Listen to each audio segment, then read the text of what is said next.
नमस्कार, मी हेमंत देसाई. मॅक्स महाराष्ट्रामध्ये आपलं मनापासून स्वागत आहे. 12 डिसेंबर 2021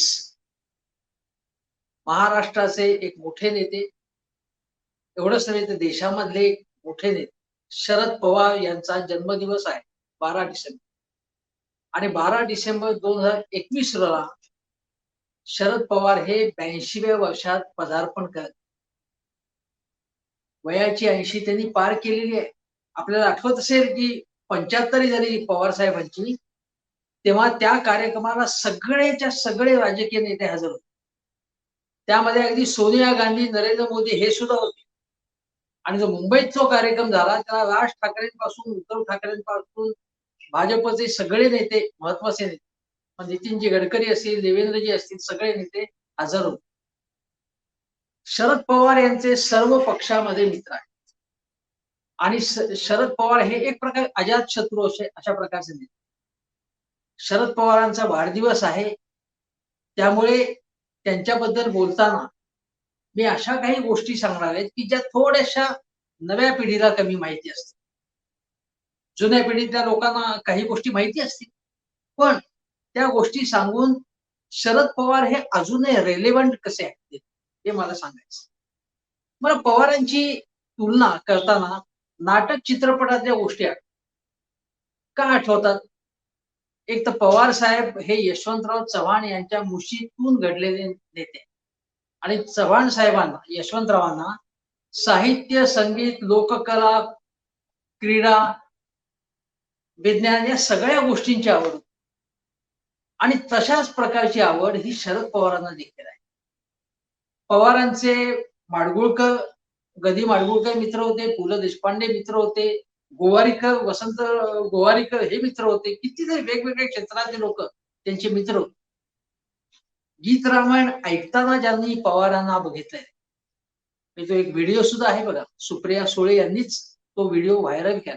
त्यामध्ये गीत रामायण सुधीर फडकेंच्या आवाजामध्ये सुरू आहे आणि शरद पवार मान डोलावून ते ऐकतायत. हे शरद पवार पुलंच्या भाषणाला हसत हसत जे दाद द्यायचे, अगदी त्यांच्यावर विनोद केला असला तरी दाद द्यायचे, हेही लोकांनी बघितले. अशा प्रकारचे हे पवार आहेत जे नादव महानोर यांच्या कविता ऐकताना भान हरपून त्यांचं जातं. त्यांच्या शेतात बसून ते कविता ऐकायचे. यशवंतरावांचं सुद्धा असंच आपल्याला उदाहरण घ्या. पण पवारांचं वैशिष्ट्य असं की पवार हे 82व्या वर्षी सुद्धा आजही तरुणांमध्ये देखील लोकप्रिय. तरुण मुलांमध्ये त्यांच्याकडून कम्प्युटर्सच्या, विज्ञानाच्या गोष्टी समजून घ्यायच्या, त्यांच्याशी गप्पा मारायच्या. अगदी लहान मुलांशी सुद्धा संवाद साधताना पवार साहेबांना अधिकाधिक बघितलेला आहे. सातारची जी सभा गाजली, पावसातली सभा, त्यामुळे पवार साहेबांनी संपूर्ण महाराष्ट्रातलं वातावरण, राजकीय वातावरण बदलून टाकलं आणि भाजपला असा हिसका दिला किंवा कुस्तीतला असा डाव केला त्यांनी की भाजप पूर्णपणे चितपट झाली. भाजपला सर्वाधिक जागा मिळाली, पण सरकार महाविकास आघाडीचा. आणि ही किमया केवळ आणि केवळ शरद पवार यांच्यामुळे झाले हे आपल्याला. आता मी पवारांबद्दल या गोष्टी सांगितल्या तर लगेच भारतीय जनता पक्षाची किंवा संघ विचारांच्या लोकांची फौजच्या फौज माझ्या मागे लागेल, माझ्यावरती हल्लाबोल करेल, हे मला माहिती. पण एखाद्या माणसाच्या वाढदिवसाच्या निमित्ताने त्याच्याबद्दलच्या 4 गोष्टी सांगणं महत्वाचं आहे आणि त्याच्याकडून काय गोष्टी शिकण्यासारख्या आहेत हेही बघण्यासारखं आहे. त्यांच्यावर टीका करण्याची वेळ असतेच आणि मी अनेकदा टीका त्यांच्यावरती केलेलीच आहे आणि यापुढेही करेन. तशी गरज पडली तर टीकाही करेन. अगदी कठोर टीका केली आणि करीन यापुढे सुद्धा. पण आज पवार हे आजही संदर्भहीन कसे झाले नाहीत हे महत्वाची गोष्ट आहे. या वयामध्ये माणसं बघा, मी एक सर्वसाधारण माणूस, जो अगदी शहरातला माणूस असतो, व्यवस्थित नोकरी करून मस्त गाठीला पैसे लावून ठेवलेला माणूस, तो सहजपणे पवारांवरती किंवा कुठल्याही राजकारणातील सगळे राजकारणी कसे चोर आहेत, बदमाश आहेत असं बोलत असतो. पण त्यानंतर तो नाना नानी पार्क मध्ये बसतात ही माणसं, कुठे कट्टा असतो तिथे बसतात आणि गुजगोष्टी करतात. पण 60 नंतर सुद्धा पवार साहेब राजकारणामध्ये, समाजकारणामध्ये अजूनही सक्रिय आहेत आणि रेलेव्हंट राहिले आणि आजच्या पिढीशी सुद्धा संवाद साधतायत. ते सगळ्या सोशल मीडियामध्ये ऍक्टिव्ह असतात. सगळं आधुनिक तंत्रज्ञान त्यांना माहिती आहे आणि ते समजून घेतात, शिकून घेतात. ही माझ्या दृष्टीने अतिशय महत्वाची गोष्ट. मी तुम्हाला सांगतो की काही नट असे असतात की राजेश खन्ना हा नट सुपरस्टार होता, पण सुपरस्टार पद 6 वर्षच टिकलं. याच्या उलट अमिताभ बच्चन हा अनेक वर्ष सुपरस्टार राहिला आणि अमिताभ बच्चन त्यानंतर सुद्धा चरित्र भूमिका असतील, वेगवेगळ्या प्रकारच्या भूमिका, अगदी पासारखी भूमिका करून तो आजच्या पिढीला सुद्धा किंवा कौन बनेगा करोडपती सारखा कार्यक्रम, चांगल्या वेगवेगळ्या प्रकारच्या जाहिराती करून तो रेलेव्हंट आहे. आजच्या पिढीला सुद्धा अमिताभ बच्चन आवडतो. नाटकामध्ये जर बघितलं आपण तर डॉक्टर श्रीराम लागू की वयाच्या 80 वर्षापर्यंत काम करत होते, सक्रिय होते. नाटकामध्ये मी त्यांना आयुष्य सुद्धा चांगलं लाभलं आणि त्या आयुष्याचा त्यांनी सदुपयोग केला. सूर्य पाहिलेला माणूस कितीतरी नाटकं जी त्यांनी केली. वेगवेगळी प्रयोगशील भूमिका केल्या, व्यावसायिक भूमिका केल्या, पण अनेक वर्ष सातत्य होतं त्यांच्या ह्याच्यात. आणि त्यामुळे लागू हे कधी जुने वाटले नाही. नवनवीन विचारांना सामोरं जात राहिले. अशोक कुमार चित्रपटातलं पुन्हा प्राण हे नट हे वयाच्या 85-90 पर्यंत सक्रिय होते. त्यांना कामं मिळत होती. कारण ते काळानुसार बदलत राहिले. आणि हाच भाग जो आहे, जो शरद पवार यांच्यामध्ये सुद्धा आपल्याला दिसतो. त्यांच्यामध्ये एक टिकाऊपणा आहे. एखादं लोणचं ज्या प्रकारचं टिकाऊ असतं ना, आणि उलट त्या लोणच्याची चव आणखीन त्याचा स्वाद वाढत जातो. तशा प्रकारचं हे पवार साहेबांचं एक रसायन आहे. आणि आज त्यांच्यावर टीका करणारे अनेक जण आहेत. नारायण राणे सुद्धा यांनी त्यांच्यावरती अलीकडे टीका केली. पण गोपीचंद परळकर, त्यांना काही जण बरळकर म्हणतात, हा भाग वेगळा. पण ते गोपीचंद परळकर हे पवारांनी ज्या राज्याचं वाटोळं कसं केलं, पूर्णपणे वाट लावली आणि वाटेल ते आरोप ते त्यांच्यावरती करत असतात. जे सिद्ध होऊ शकत नाही असे आरोप करतात. पण गोपीचंद पडळकर यांना कोणी गंभीरपणे घेत नाही. घेण्याचं कारण आहे. पण चंद्रकांत दादा पाटील काय म्हणाले मध्यंतरी, भाजपचे प्रदेशाध्यक्ष, ते असं म्हणाले की मी जेव्हा राजकारणामध्ये नव्हतो तेव्हा मला पवार साहेब मोठे वाटले, पण ज्या क्षणी मी राजकारणात आलो त्या क्षणी मला ते छोटे वाटायला लागले. त्यांचा एकूण अभ्यास, राजकारणाचा अभ्यासही काहीच नाही असं चंद्रकांत दादा म्हणाले. चंद्रकांत दादांचा राजकारणाचा इतका व्यासंग आहे, तर मला असं खरंच वाटतं की पवार साहेबांना विनंती करावी की त्यांच्याकडे तुम्ही शिकायला जा. आणि पवार साहेब हे अगदी लहान मुलाकडून तरुणांकडून नवीन नवीन गोष्टी समजावून घेत असतात, तंत्रज्ञान, विज्ञान. चंद्रकांत दादांसारखा इतका व्यासंगी पुरुष इथे असताना त्यांच्याकडे जाऊन पवार साहेबांनी काही गोष्टी शिकून घ्यावा, राजकारणाचा अभ्यास करा. म्हणजे राजकारणाचा त्यांचा अभ्यास परिपूर्ण झाला की ते चंद्रकांत दादांसारखं राजकारण करू शकते, की ज्या राजकारणात अनेकदा उलट व्हायची पाळी आली त्यांची किंवा पालथं व्हायची पाळी आली आहे. अशा भाजपकडून किंवा भाजपचे चंद्रकांत दादा पाटील यांच्याकडून पवार साहेबांनी शिकून घ्यावं, असं निदान चंद्रकांत दादा पाटलांना वाटतं. ठीक आहे, मी त्यांच्या वतीने पवार साहेबांना विनंती करतो की त्यांनी त्यांच्याकडनं शिकून घ्यावं. हा झाला गमतीचा भाग. पण आज जर पवारांचं संपूर्ण हे आयुष्य बघितलं तर काय दिसतं आपल्याला? काही गोष्टी सांगतो. एक तर महाविकास आघाडी सरकार 2 वर्ष चांगल्या प्रकारे असं मी म्हणणार, पण समाधानकारकपणे. मी एवढी सुद्धा अपेक्षा नव्हती की हे सरकार टिकेल. भाजपची तर अपेक्षा नव्हतीच. हे सरकार जाणार हे ते केव्हापासून म्हणत होते. पण हे सरकार 2 वर्ष टिकलं. आणि 2 वर्ष टिकण्याचं कारण तीनही वेगवेगळे पक्ष असून त्याचं कारण म्हणजे शरद पवार यांची याच्यामध्ये महत्वाची जबाबदारी. आणि हे ते कसं करू शकले? तर याचं कारण पुरोगामी लोकशाही दल, पुलोद, ज्याच्यामध्ये जनता पक्ष होता, समाजवादी काँग्रेस होती, जनसंघवाले होते, समाजवादी पक्षाचे होते, शेका पक्षाचे लोक होते. हे सरकार त्यांनी 18 महिने का होईना हे व्यवस्थितपणे चालवून दाखवलं होतं. तेव्हा पवार साहेबांचं वय केवळ आणि केवळ 38 वर्षाचं. त्या काळामध्ये म्हणजे हे 1900 आपण 78-79 ची गोष्ट सांगतोय आपण. त्यावेळी अशा प्रकारच्या म्हणजे तरुण माणसाच्या, तरुण व्यक्तीच्या हातात सत्तेची सत्ता सोपवली जात नव्हती. माणसं खूप वयस्कर झाली, तरच त्यांना काही गोष्टी कळतात असं समजलं जात होतं. अशा काळात पवारांनी ह्या सगळ्या पक्षांची मोठी यशस्वीपणे बांधली. त्यामध्ये किती वेगवेगळे दिग्गज होते.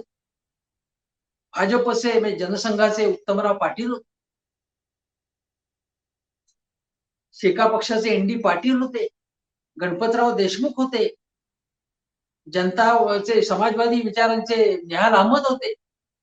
भाई वैद्य होते. कितीतरी लोक होते त्या सरकार. आणि जोपर्यंत हे सरकार चाललं म्हणजे त्यामध्ये 2 महत्वाचे निर्णय कुठले घेतले? तर मराठवाडा विद्यापीठाचं नामांतर करणं हा अतिशय धाडसी निर्णय पवार साहेबांनी तेव्हा घेतला. अतिशय महत्वाचा निर्णय आणि पुरोगामी निर्णय घेतला. आणि दुसरा निर्णय घेतला, की जेव्हा केंद्र सरकार महागाई भत्ता आपला डी जाहीर करतं, तर त्याच वेळी त्याचप्रमाणे त्याच धर्तीवरती राज्य सरकार सुद्धा तो तशा प्रकारचे फायदे सरकारी कर्मचाऱ्यांना देईल. हा महत्वाचा निर्णय पवार साहेबांनी त्यावेळी घेतला. आणि पुलोदचं सरकार हे लोकप्रिय झालं बऱ्यापैकी. ज्याप्रमाणे जनता पक्षाच्या सरकारवर किती टीका केली तरी जनता पक्षाच्या सरकारमध्ये भाववाढ अतिशय कमी होती. आणि ते लोकप्रिय सरकार झालेलं होतं. पण त्याच्या नेत्यांनी जनता पक्षाच्या नेत्यांनी आपापसात भांडणं सुरू केली. वादग्रस्त वक्तव्य करायला सुरुवात केल्यानंतर तिची लोकप्रियता उतरायला लागली आणि इंदिरा गांधींची लोकप्रियता वाढायला लागली. इंदिरा गांधींनी पुलोद सरकार हे बरखास्त केलं. पण ते बरखास्त केलं तरी पवार साहेबांची करिअर काही बरखास्त करू शकले नाही. यशवंतराव चव्हाणांनी 1967 साली बारामतीतून या तरुण शरद पवारांना तिकीट आणि विधानसभेवर ते निवडून आले. पुढे काही वर्षांनी त्यांना गृहराज्यमंत्री पद इतकं महत्वाचं पद देण्यात आलं आणि ते अतिशय समर्थपणे त्यांचा. आणि त्यानंतर जेव्हा संधी मिळाली तेव्हा शरद पवार हे महाराष्ट्राचे मंत्री झाले. तोपर्यंत त्यांना कृषी वेगवेगळी खाती त्यांनी तोपर्यंत सगळं खाती सांभाळलेली. काँग्रेसच्या मुख्यमंत्र्यांच्या काळात काँग्रेसमध्ये होते तेव्हा शरद पवार. तो अनुभव त्यांना मिळालेला होता. आणि मग जेव्हा पुलोदचे मुख्यमंत्री म्हणून यशस्वी कामगिरी केली त्यांनी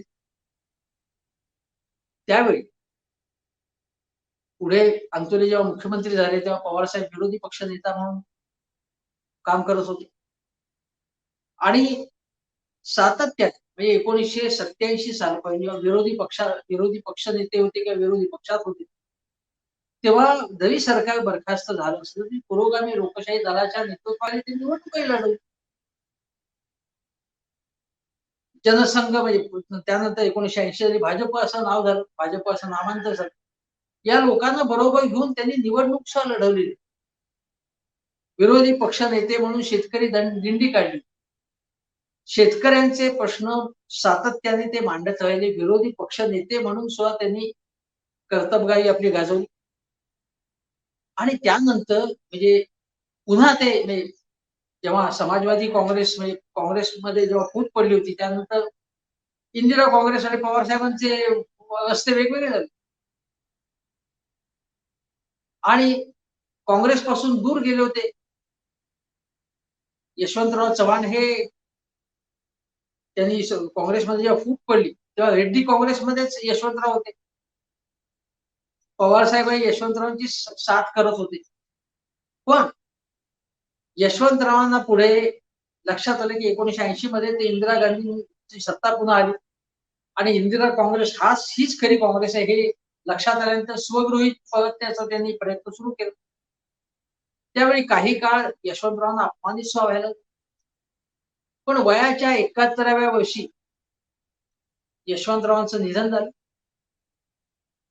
यशवंतराव चव्हाण हे महाराष्ट्राच्या सर्वात चांगले मुख्यमंत्री म्हणून ओळखले जातात. महाराष्ट्राची सगळी जी घडी घालून दिली यशवंतरावांनी घालून, शरद पवार यांच्यासारखे शिष्य त्यांनी तयार केले. पण तरी सुद्धा यशवंतरावांना आयुष्यच मुळात तुलनेने कमी. आणि 71 वर्षाच्या आयुष्यामध्ये शेवटची जी काही वर्ष होती त्यांची, म्हणजे समजा साधारण असा गृहीत धरा की 1979 शेवटची 5-6 वर्ष तर त्यांची ती थोडीशी प्रतिकूल काळामध्ये गेली आणि त्यामुळे त्यांचा बहराचा काळ तोपर्यंत उसळले. शरद पवार यांचा बहराचा काळ अजूनही चालू आहे. एक तर त्यांना मोठं आयुष्य मिळालेले, जी सगळ्यात चांगली गोष्ट आहे, सगळ्यांना आपल्याला आनंद वाटावा अशी गोष्ट. कॅन्सर सारख्या रोगावरती मात करण्याची हिंमत त्यांनी दाखवली. ईडी सारख्या यंत्रणेवरती मात करण्याची हिंमत त्यांनी दाखवली. उलटवले फासे पूर्णपणे. विरोधी पक्षनेता म्हणून सुद्धा त्यांनी अतिशय आक्रमक भूमिका त्यांनी निभावलेली. आणि ज्यावेळी असं लक्षात आलं की शरद पवार जेव्हा म्हणजे काँग्रेसच्या बाहेर होते, स्वतंत्र पक्ष स्थापन केला होता, त्यावेळी शिवसेना वाढत होती मराठवाड्यात, विशेषतः अन्य भागात सुद्धा. आणि शिवसेना वाढती आहे आणि हे चांगले लक्ष, हे महाराष्ट्राच्या दृष्टिकोनात म्हणजे काँग्रेस संस्कृती उजायला पाहिजे. कारण शरद पवारांचा मूळ डीएनए काँग्रेसचा. त्यामुळे ते लक्षात घेऊन ते पुन्हा काँग्रेसमध्ये आले. राजीव गांधींच्या नेतृत्वाखाली पुन्हा काँग्रेसमध्ये आले आणि नंतर पुन्हा मुख्यमंत्री. तेव्हा शंकरराव चव्हाणांना दिल्लीमध्ये पाठवण्यात आलं, ते अर्थमंत्री झाले. शरद पवार इथे मुख्यमंत्री झाले पुन्हा. त्यावेळी त्यांनी फळबागा लागवड योजनेतनं फलोद्यान विकास केला आणि फलोद्यान विकासाची रोजगार हमी योजनेची सांगड घातली. एवढंच नव्हे तर ज्यावेळी रोजगार हमी योजना, गृहयोगी क्रांतिकारी योजना महाराष्ट्रात सुरू झाली वि. पागे, वसंतराव नाईक यांच्या काळात, त्यावेळी बारामतीत अशा प्रकारची फूड फॉर वर्क हा कार्यक्रम पवार साहेबांनी यशस्वीपणे राबवला. त्याच बारामतीचा विकास त्यांनी कसा केलेला आहे. मग ते बायोटेक्नॉलॉजी असेल, IT असेल,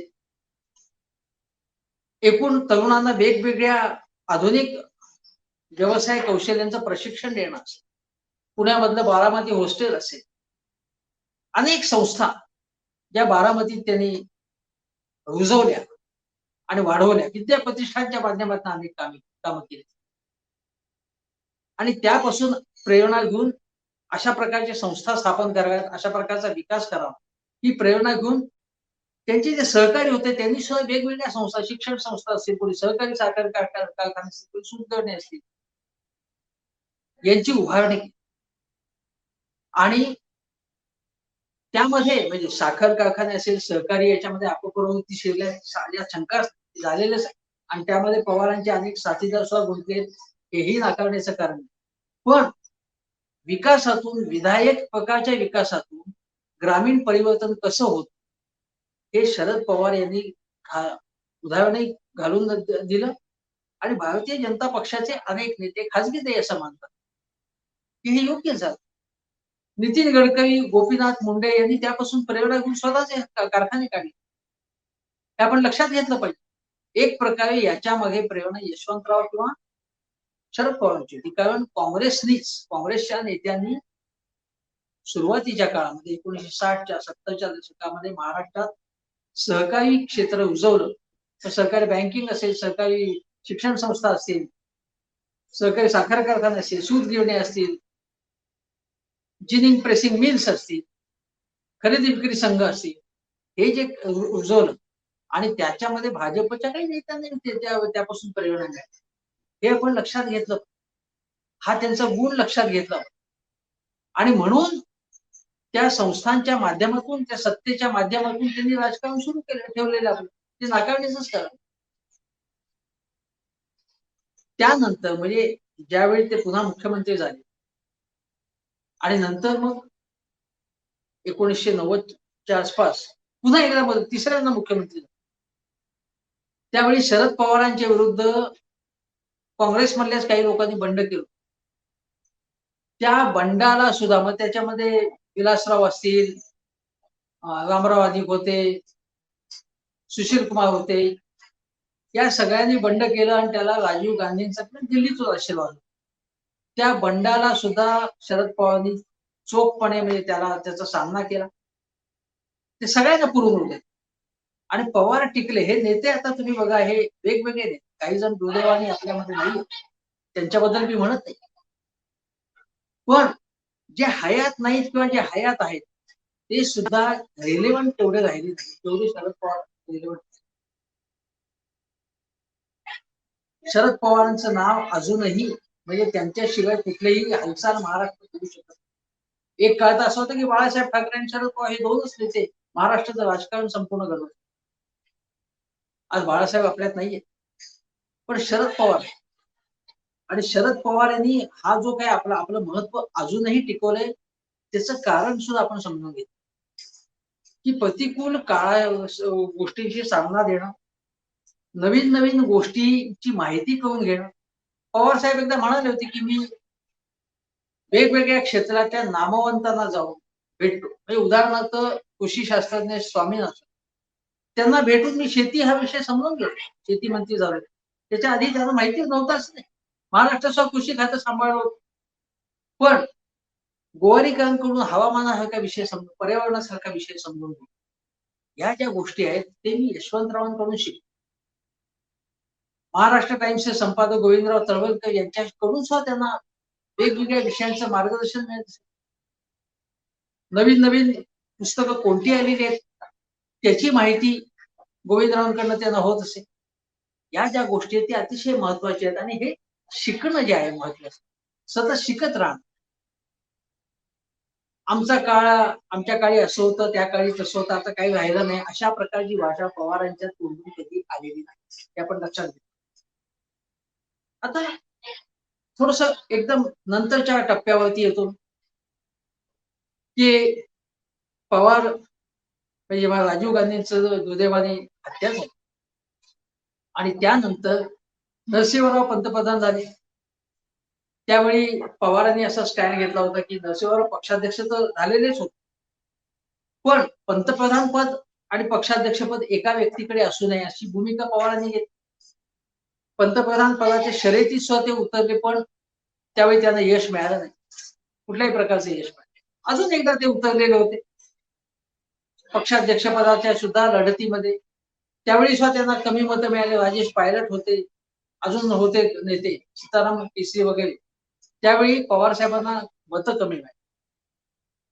पण संरक्षण मंत्री म्हणून पवारांची नियुक्ती झाली, निवड झाली, त्यानंतर संरक्षण तज्ञांशी पवारांनी चर्चा केली आणि मी एक सांगतो तुम्हाला की एक महत्वाचा त्यांनी जो निर्णय घेतला की संरक्षण दलामध्ये महिलांना दरवाजे त्यांनी पहिल्यांदा ओपन, ही अतिशय महत्वाची गोष्ट त्यांनी केली, ज्याचा कोणी उल्लेख करतो. अतिशय महत्वाची गोष्ट आहे. संरक्षण मंत्री म्हणून सुद्धा त्यांनी त्यांची कामगिरी चांगली होती. संरक्षण सिद्धता वाढवण्याची सुद्धा पवारांनी प्रयत्न केले. आणि एक लक्षात घ्या की नरसिंहराव यांच्याशी त्यांनी संघर्ष नेतृत्व पदावर केला, तरी सुद्धा नरसिंहरावने जेव्हा त्यांनी सांगितलं पवारांना की मुंबईमध्ये बॉम्बस्फोट झालेले, दंगली झाल्या, बॉम्बस्फोट झालेले, तेव्हा तुम्ही महाराष्ट्रात जा. वास्तविक संरक्षण मंत्री सारखं महत्वाचं पद आहे, तुम्ही महाराष्ट्रात कशाला जाता? ममता दिदींनी सुद्धा त्यांना सांगितलं होतं की कशाला जातात मी तिथे. पण पवारांनी ते चॅलेंज स्वीकारलं आणि आपल्याला माहिती की 2-4 दिवसामध्ये शेअर बाजार परत सुरू झाला, सगळे मुंबई व्यवस्थित झाली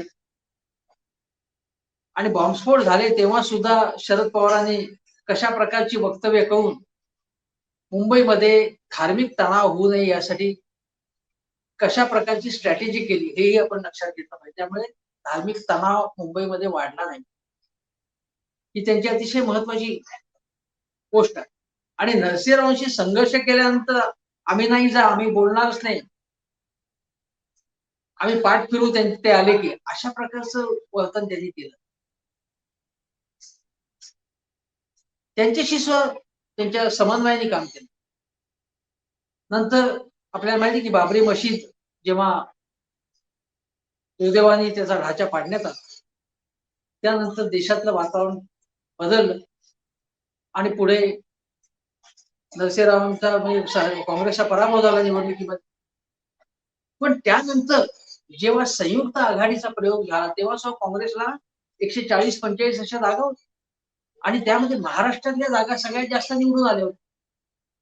त्या लोकसभेच्या जागा इतक्या निवडून आल्या त्यामागे सुद्धा पवारांचं काही श्रेय होतं. त्यांची कॉन्ट्रीब्युशन ते मुख्य नेते होते महाराष्ट्रातले काँग्रेस. पण त्यावेळी काँग्रेसमधून त्यांना पाठिंबा मिळाला नाही. हे काँग्रेसचे जे गृढाचार्य होते त्यावेळेचे किंवा दरबारी राजकारणात जे महत्वाचे मोहरे होते काँग्रेसचे दिल्लीमध्ये, त्या लोकांनी शरद पवारांना पाठिंबा दिला आणि त्यामुळे संयुक्त आघाडीचा प्रयोग झाला. काँग्रेसची स्टँड असा घेतला की जोपर्यंत आम्हाला चांगल्या प्रकारे बहुमत नाही तोपर्यंत आम्ही कुणाच्या तरी पाठिंब्याने काही सरकार बनवणार. पुढे बनवलं त्यांनी. मनमोहन सिंग सरकारच्या काळामध्ये सुद्धा किंवा त्याच्या अगोदर नरसिंहराव सरकार असताना सुद्धा फार मोठं बहुमत नव्हतंच त्यांचं. अल्पमतांचं सरकार होतं. पुढे नरसिंहरावांनी बहुमत मिळवलं. पण पवारांना अशा प्रकारचं सरकार स्थापण्यात काँग्रेसच्या बड्या नेत्यांनी विरोध केला. त्याचं एक कारण होतं की यशवंतराव चव्हाण, शरद पवार यांच्याबद्दल काँग्रेसच्या शिष्टींच्या मनात सतत एक शंकेची पार होती की हे निष्ठावंत निष्ठावंत आहेत, ते स्वतःच्या ताकदीवरती उभे आहेत. हे काँग्रेसमधल्या गृढाचार्यांना, काँग्रेस श्रेष्ठीला रुचत नव्हतं. पण यशवंतराव पुन्हा पक्षात जसे परतले, शरद पवारांनी हिंमत दाखवली की स्वतःचा एक स्वतंत्र पक्ष निर्माण. यशवंतराव हे अतिशय उदारमतवादी, लोकशाहीवादी, महाराष्ट्राचा आणि देशाच्या विकासामध्ये महत्वाची भूमिका निभावणारे नेते. पण यशवंतरावांच्या मध्ये जी हिंमत जेवढी नव्हती की स्वतःचा पक्ष स्थापन करण्याची आणि तो चालून दाखवण्याची चांगल्या प्रकारे. ज्यावेळी काँग्रेसचे विभाजन झालं ते यशवंतराव इंदिरा गांधींच्या विरोधात दुसऱ्या ठिकाणी होते. पण स्वतंत्र पक्ष स्थापन करण्याची हिंमत जी शरद पवारांनी दाखवली आहे ती तशी आणि त्यामध्ये काही प्रमाणात यश मिळालं. आता सारखं अशा प्रकारची पुष्कळ शेरेबाजी केली जाते. पवारांची ताकद ती किती 50, 60, 70च्या पुढे तर जाऊ शकत नाही. पण काँग्रेसच्या कुठल्या नेत्यांनी एक तृणमूल काँग्रेस अपवाद सोडा, नवीन पटनाईक त्यांचे वडील सुद्धा काँग्रेसमध्ये होते. नवीन पटनाईकांचा अपवाद सोडा, YSR काँग्रेसचा अपवाद सोडा, पण महाराष्ट्रात पवारांशिवाय कुठला दुसरा नेता आहे जो काँग्रेसमधून बाहेर पडला आणि त्यांनी त्याच्या ताकदीवरती अशा प्रकारची ताकद संपादन केलेली आहे?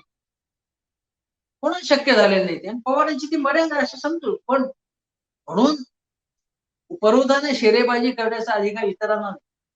पवारांनी तेवढी तरी ताकद मिळवली का, हिंमत दाखवली का? आणि त्याच वेळी असे की कुठे माघार घ्यायची हेही त्यांना. सोनिया गांधींशी संघर्ष केला, पक्षातनं बाहेर पडले, पण पुढे असं लक्षात आलं की महाराष्ट्रामध्ये काँग्रेसशी समझोता केल्याशिवाय राष्ट्रवादी काँग्रेसला सत्ता मिळणार नाही. मग त्यांच्याबरोबर सत्ताशिव स्थापन केली. बुद्धिबळाप्रमाणे कधी पुढे जायला लागतं, पुढे कधी माघार घ्यायला. आणि हे जे दाखवलेले कौशल्य किंवा हे जे व्यावहारिक भान दाखवले सत्तावरून त्यामुळे ते टिकले. इतर लोक तसे टिकले, इतर लोक संपले असते, पण पवार साहेब टिकले.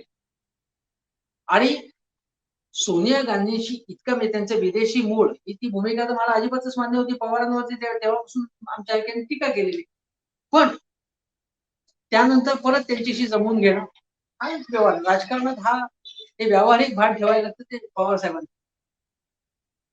संरक्षण मंत्री असताना मी एक गोष्ट सांगतो पवार साहेब की त्यावेळी रॉड्रिक्स नावाचे एक लष्कर प्रमुख, त्यांनी राजकारण्यांबद्दल एका पायोनियर नावाच्या दैनिकाला एक मुलाखत दिली आणि त्यामध्ये राजकारण्यांबद्दल सगळेच राजकारण्यांबद्दल अपशब्द उच्चारले.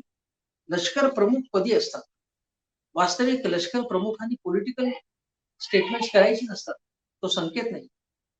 त्यावेळी विरोधामध्ये विरोधी बाकांवरती जॉर्ज फर्नांडिस होते, जसवंत सिंग यांच्यासारखे यांनी लष्करात काम केले असे अनुभवी नेते होते, त्यांनी ऍक्शन घेतली.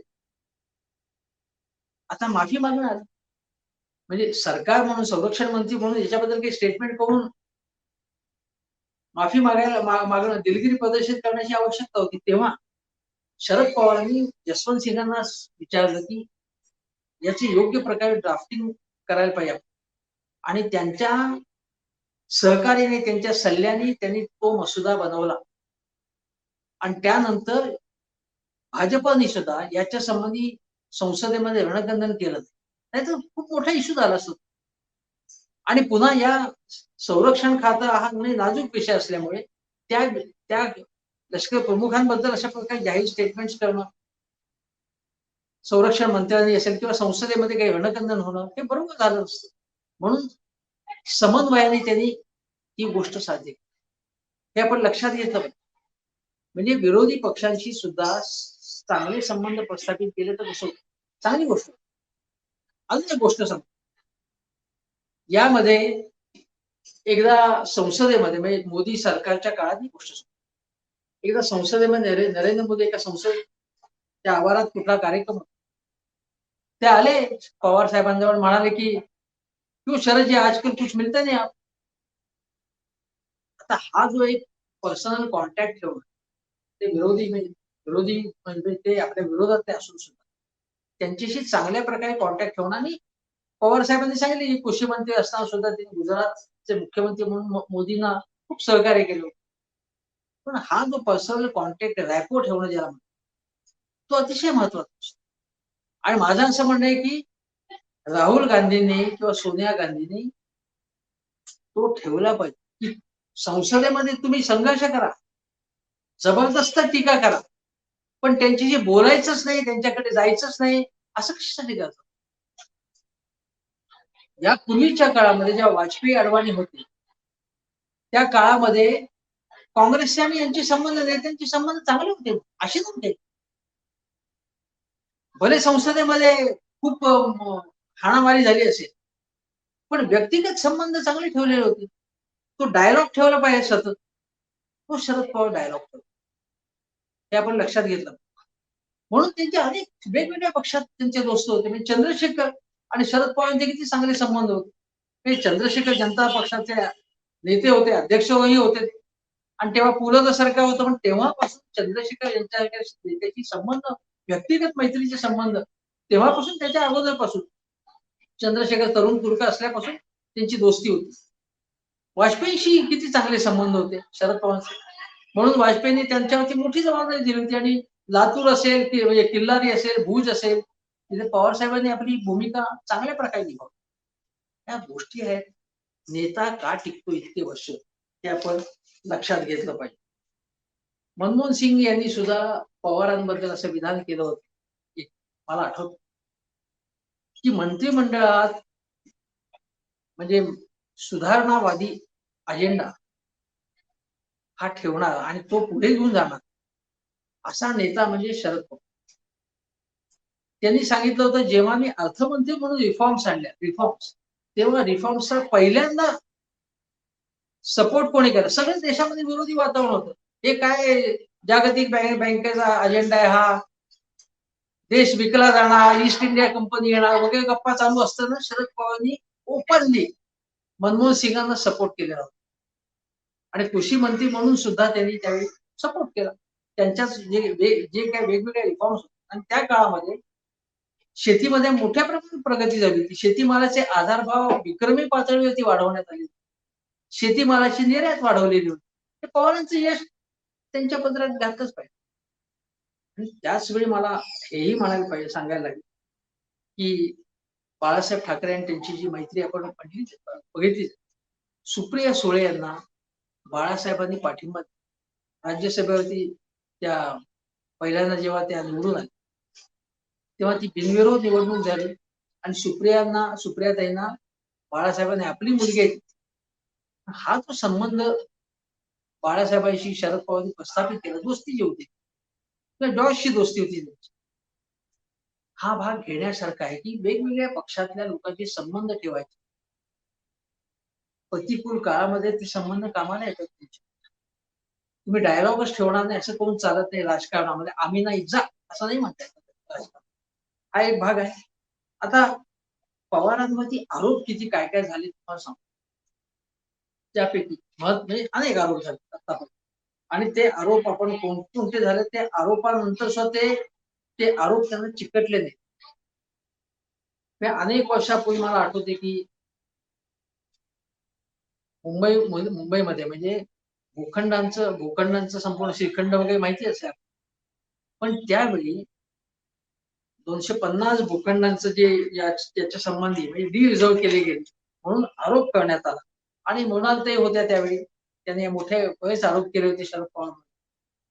आणि त्यावेळी विधानसभेमध्ये इतका आरोप प्रत्यारोप झाले की एका क्षणी तोल जाऊन शरद पवारांनी सांगितलं की मृणाल त्यांचा उल्लेख पुतना मावशी असा केला. चूक होती त्यांची. पण ती चूक त्यांच्या लक्षात आली आणि त्याबद्दल त्यांनी खेद प्रदर्शित केला. आपण असं बोलायला नको असं त्यांनी सांगितलं. हा शरद पवारांचा मोठेपणा.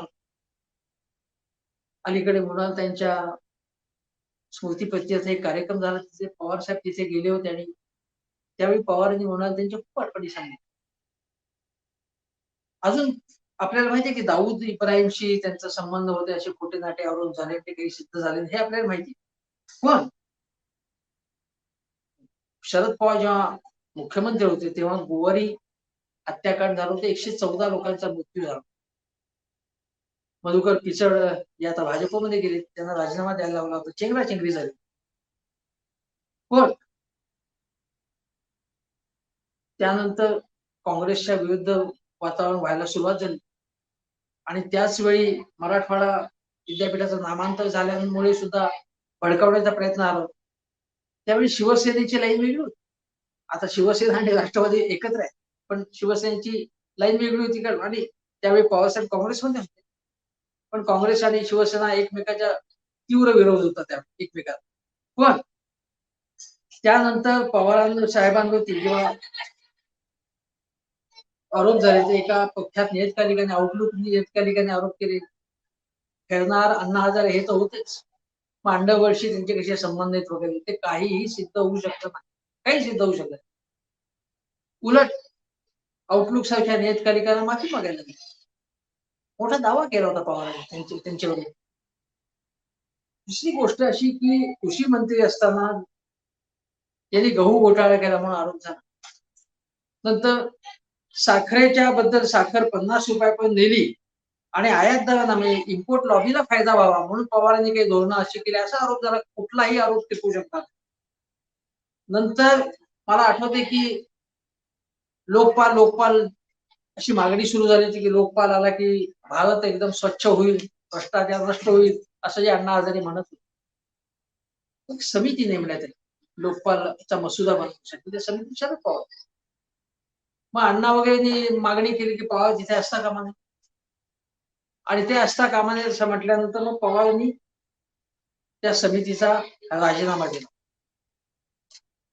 अजून एक त्यांच्यावरती काय काय आरोप येतात ते मला आठवते की नीरा गाडिया प्रकरण आपल्याला त्या नीरा गाडिया प्रकरणी त्या टेप्स होत्या त्याच्यात अनेक स्फोटक माहिती होती आणि नीरा गाडियांनी सांगितलं की या 2G स्कॅम मध्ये शाहिद बलवा म्हणून जे त्यांचं नाव आहे ते पवार साहेबांचे दोस्त. नंतर सांगितलं की स्वॅन टेलिकॉम तिला जो 2Gचा परवाना मिळाला तो पवार साहेबांना मिळाला असा आरोप केला त्यांनी. आणि मग सांगितलं नाही माझ्याकडे काही पुरावाच नाही. परमजीत सिंग यांच्या हातात आले. आरोप करायचे आणि मग नाही माझ्याकडे काही पुरावा नाही असं म्हणून सांगून टाकायचं. बदनामी करून टाकायची. लवासा प्रकरणात शरद पवारांच्या प्रभावामुळे लवासाला मंजुरी मिळाली असाही आरोप झाला. पण हाही आरोप सिद्ध होऊ शकला नाही. कुठलाही आरोप त्यांच्यावरती अशा प्रकारे चिकटला नाही त्यांना आरोप. आणि मग आयपीएलच्या संदर्भात शरद पवार आयपीएलला सवलत मिळाली त्याच्यावरती पवारांवरती नाव घेण्यात आलं. नंतर कलानींना तुम्ही माइल्ड ट्रीटमेंट द्या. तुम्हाला माहिती पप्पू कलानी तुरुंगात होता तेव्हा सुधाकर नाईकांनीच असा आरोप केला होता की पवारांकडनं प्रेशर आलेलं आहे. ते कुठलेही आरोप टिकू शकले नाही. पवारांना आरोप हे चिकटले नाहीत, पण त्यांचं प्रतिभामंजन करण्यात मध्ये मात्र विरोधकांना यश. आणि त्याचं एक कारण असे आहे की पवार आरोप झाला तरी खणखणीतपणे त्याचा पूर्णपणे हा आरोप खोटा आहे असं सांगत, समोर येऊन सांगायचं की सिद्ध करून दाखवा, बाप दाखवण्याचं श्राद्ध, असं नाही करत. तो त्यांचा स्वभाव नाही. आणि संदिग्ध विधानं करतात अनेकदा, त्यामुळे लोक वेगवेगळे अर्थ करतात आणि ते संदिग्ध विधानं करतात असं प्रणव मुखर्जी यांनी म्हटलं. त्याच्यामुळे गैरसमज निर्माण होतात, या गोष्टी आहेत. पण पवार साहेबांनी केलेली कामं मी मगाशी सांगितली, फलोद्यान विकास आहे, पण त्याच्यामध्ये हे सांगितले IPL त्याच्यामधनं मोठ्या प्रमाणात उलाढाल होती. IPL मध्ये काही चुकीच्या गोष्टी घडल्यात शंकाच, पण IPL मुळे एक मोठा व्यवसाय सुद्धा तयार झालेला आहे, अनेकांना रोजगार मिळतो. आणि हे जे काही सगळं IPL प्रकरण आहे त्याचे जनक शरद पवार. तसंच पुणे मॅरेथॉन ट्रस्टचे ते अध्यक्ष आहेत. नंतर एक मला आठवते की ऑलिम्पिकमध्ये कबड्डीचा समावेश व्हावा म्हणून त्यांनी प्रयत्न केला होता. एशियाड तर म्हणजे एशियाडमध्ये कबड्डीचा समावेश झाला. आणि हेच आपल्याला माहिती आहे की चंद्रशेखर संत जे स्पोर्ट्सचे रिपोर्टर होते एका वर्तमानपत्रात, ते सुद्धा तिकडे ते कव्हर करायला गेले, तुम्हाला आठवते, ते माझे सहकारी होते. त्यानंतर ज्या विधायक गोष्टी म्हणजे ज्या काही गोष्टी केल्या त्यांनी MCIचे अध्यक्षपद भूषवले, BCCIचं ICCचे अध्यक्ष झाले ते. आणि क्रिकेट असेल, कुस्ती, कबड्डी, खो खो, ऑलिम्पिक यापैकी मध्ये अनेक संघटनांचे ते अध्यक्ष म्हणून त्यांनी त्यामध्ये काम केलं. आता मुंबई मराठी ग्रंथसंग्रहालयाचे ते अध्यक्ष आहेत, त्याचं नेतृत्व ते करतायत. त्यामध्ये काही गोष्टी झाल्या नाहीत म्हणून जे काही आंदोलन झालं त्यामध्ये मी स्वतः सहभाग घेतला होता पवारांच्या विरोधात. मेधा ताईसा होता त्यामध्ये. हे नाकारण्याचं कारण. पण माझं काय म्हणणं आहे की नेत्यांनी सरकार, स्पोर्ट्स, कला, विज्ञान या सगळ्यामध्ये रस घेतला पाहिजे, नव्या संस्था उभ्या केल्या पाहिजे, तरच त्या नेत्याचा दबदबा राहतो, त्याच्याबद्दल आदर राहतो, त्याच्याकडनं लोक काही गोष्टी प्रेरणा घेतात. आरोप होतात तुम्ही काहीच केलं नाही, घरात बसलं, मी काही केलंच नाही, कुठलीही संस्था उभी केली नाही, कुठल्याही संघटनेमध्ये सहभाग घेतला नाही आणि घरात बसून नुसत्या कमेंट्स करत बसला, तुमचं कोणी शत्रू नाही म्हणत. काहीतरी जबाबदारी तुम्ही घेतली तरच तुमच्यावरती टीका होणार, आरोप प्रत्यारोप होतात, काय असतील, पण काहीच करायचं नाही आपण, आरोप होऊ नये म्हणून. हे योग्य आहे? मला नाही वाटत हे योग्य आहे.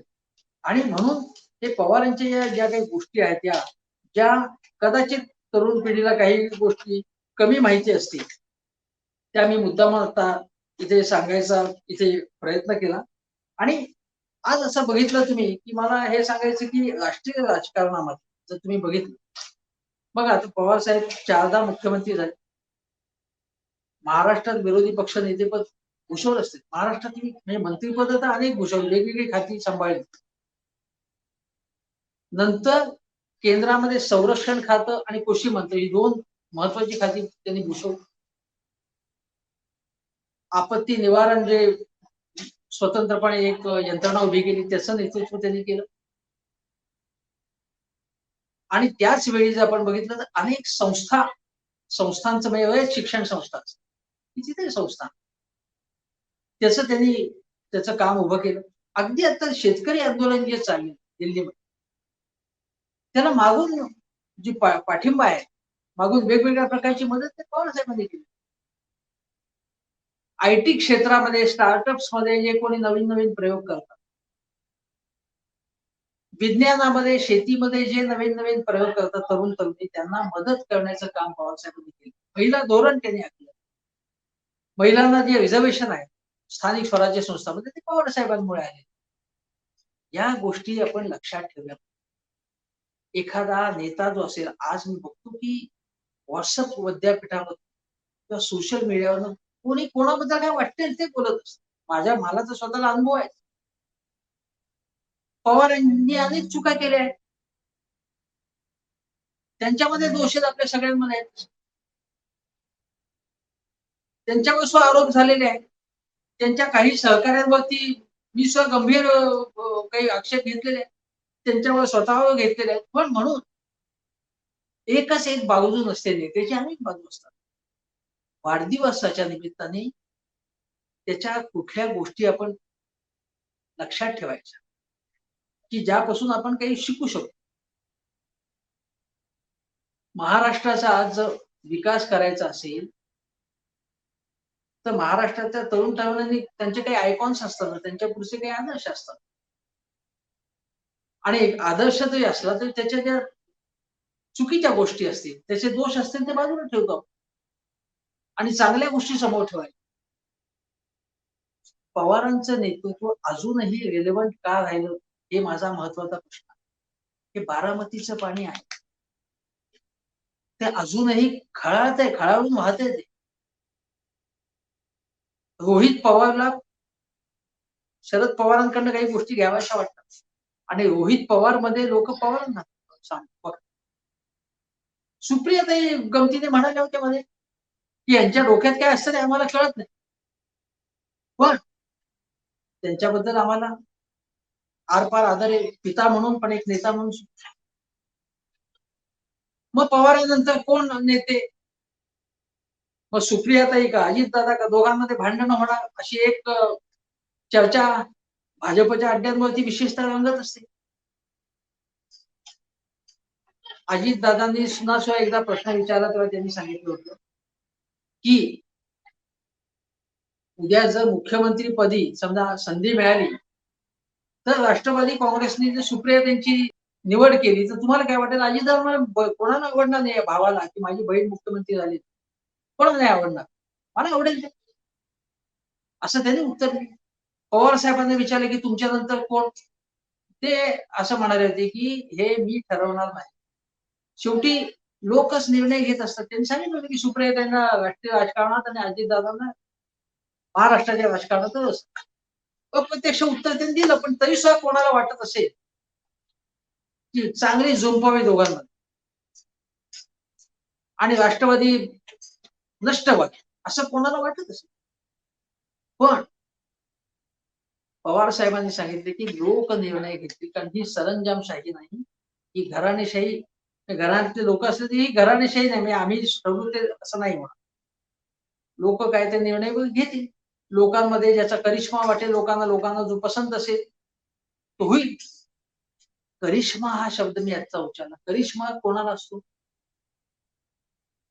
सुपरस्टार राजेश खन्नाकडे करिश्मा होता, अशोक कुमारांकडे करिश्मा.